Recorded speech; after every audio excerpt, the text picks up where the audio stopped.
Absolutely, I completely agree. I think, and that's often how God works through things through which you could seemingly see nothing good coming out of. But yeah, I completely agree that homeschooling has increased during COVID.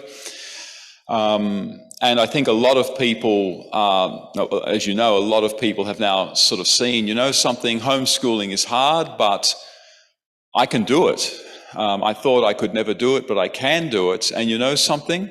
I don't need to rely on those schools anymore that were teaching my kids things that I was really uncomfortable with, that seemed to be completely unaccountable to anyone.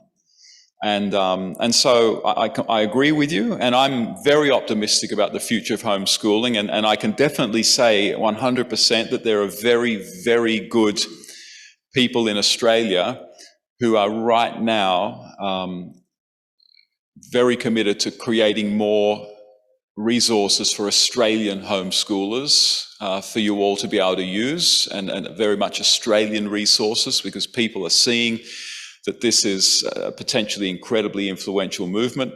But it also means that we've got to be very, very careful, because of course, one of the signs that homeschooling is successful is the number of enemies that it has.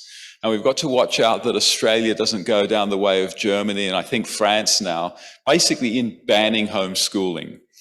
There are people as you all know, homeschooling is incredibly popular in America. I spent a month in Grand Rapids, Michigan, some time ago, and it seemed like every third child was homeschooled. It was a great place to be, actually.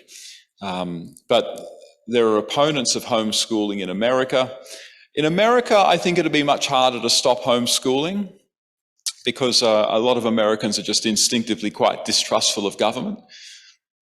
But Australians are quite trusting of government. They don't like to think that they are, but they are. Well, yeah. I mean, Australians don't trust politicians, but they trust government, and they won't admit it.